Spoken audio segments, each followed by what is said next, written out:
This is a demonstration of the Neslab Thermoflex 1400 air-cooled refrigerated circulating chiller. It includes a digital controller with intuitive user interface for ease of operation. It has a temperature range of between 5 to 40 degrees C, a set point cooling capacity of 1400 watts. It has a 1.9 gallon reservoir. It is powered by 110 to 120 volts, 50-60 hertz, 14.1 amps. Let me show you a few things. First, around the back. Very simple hookups. This is your supply line out. This is your return line in. This is when you're done to drain the reservoir, and this is a pressure adjustment. Counterclockwise lowers the pressure, clockwise raises the pressure. This is your main switch. Now we'll go back around the front.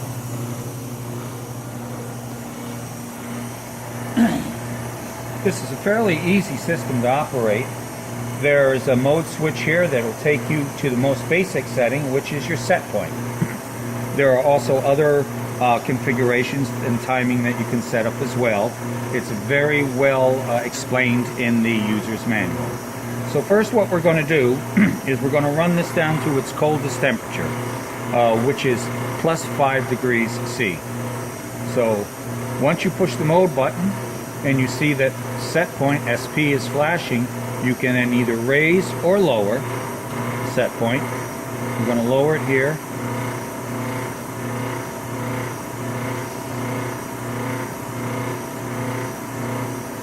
And once you've reached the set point, just push enter. Now, what will happen is in a few minutes, this thing will start to cool down and go to its lowest temperature. So we'll come back in a few minutes and take a look and see how we did. We've reached our low temperature range. We're just going to check that also real quick. We always use a calibrated temperature probe just as a second source. And we'll see what we get here.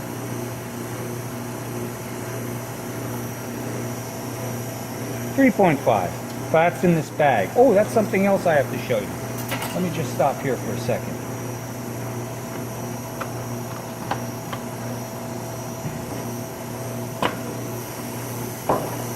I'm going to turn it off for a minute. By the way, this is your front panel on and off button. It has a slight delay.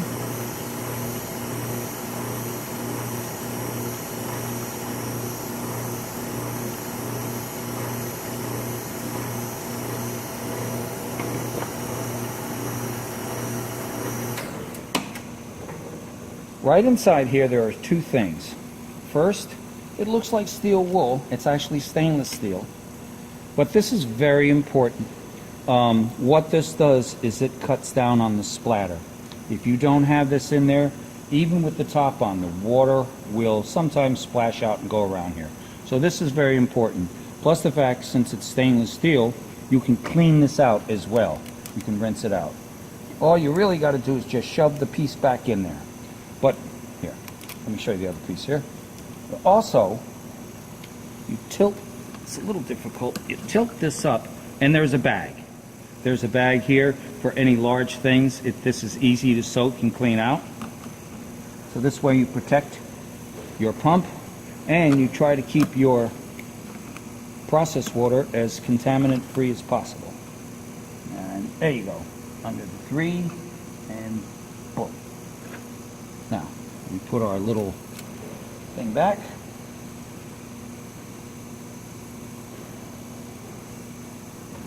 This is nice. This is actually a funnel. This is very convenient. So when you fill up your chiller, as long as you're within this range here, you have a built-in funnel. All right, we'll start her up again.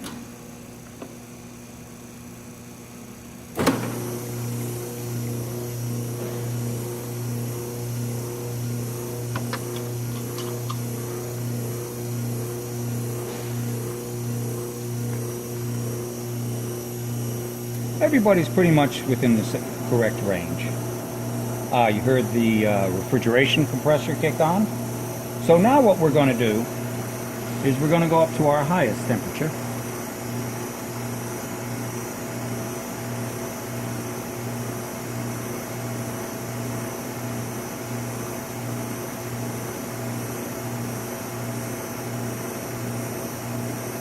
We'll enter.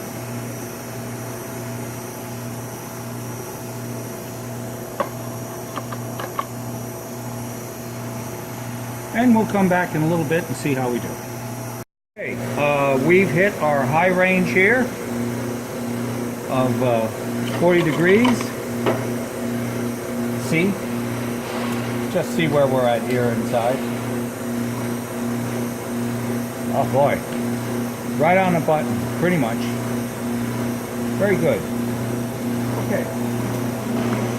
The next test we're going to do is we're going to bring this back down to pretty much room temperature.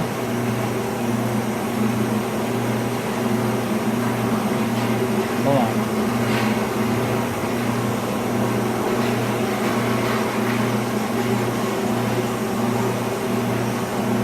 Turn off.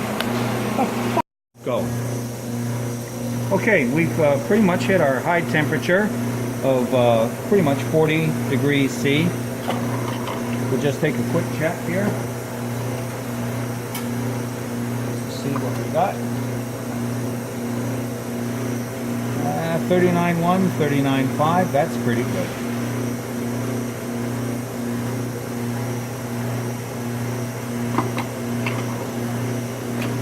Okay, for our next test, I'm going to change the set point.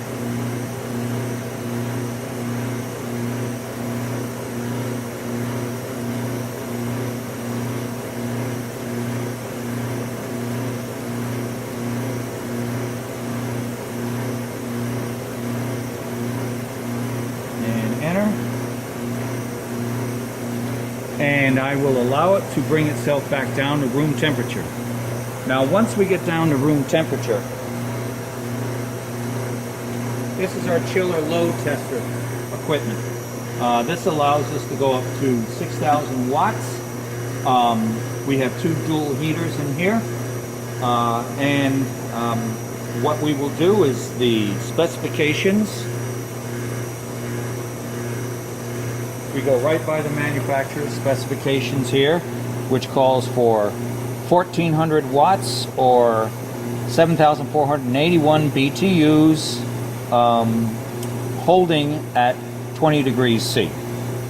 So once we get down to 20 degrees C, we will turn our tester on to 1,400 watts, and we'll let that run for an hour to make sure that the chiller, the cooling capacity, has the ability to keep it at a stable temperature of 20 degrees. So we'll come back in a little bit and we'll go on to the next part. We're back down to 20 degrees in room temperature. Now what I'm going to do is turn on our system here.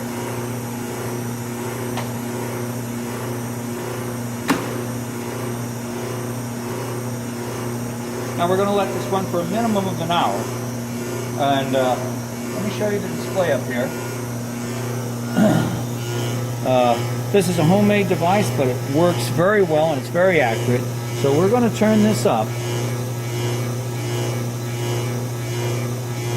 to, too far.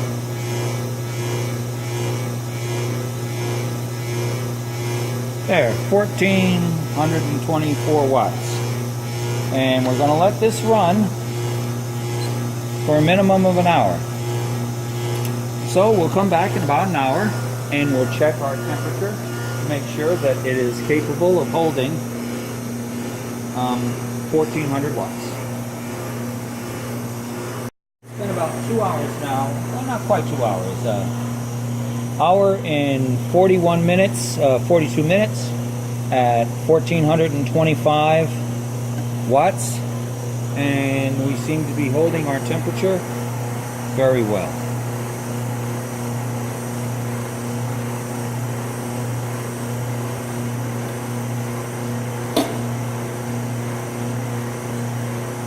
So Our final test that we haven't covered yet is flow. This is a P2 positive displacement pump.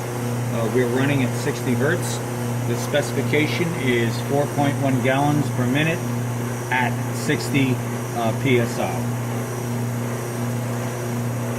Presently, we have our lines straight open. These are about half-inch lines. And we are well over 4. We're probably within that scale closer to 5. Now, just so you can read these, it's not the top, it's not the bottom, but you see the center? That's where you take your reading. So now I'm going to start pushing the pressure up. First we'll go to 20. You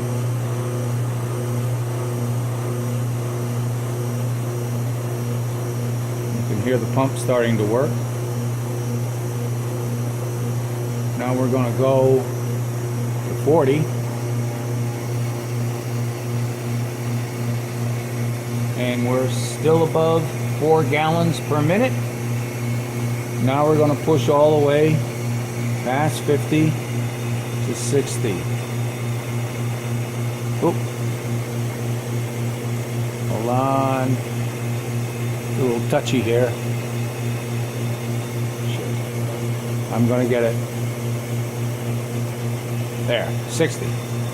And if we look at the center bar here, we are just right on 4, maybe a touch above it. So let's say it's 4.1 at 60 psi.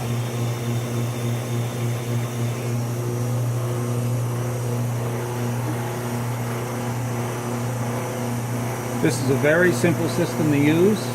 It's got plenty of power, and what I do like about it is it's a beefy chiller, but it's short. I like these because you can slide them underneath benches, so you can have your instruments on top and have these connected to your back. So it's a good size too as well. And this completes this demonstration.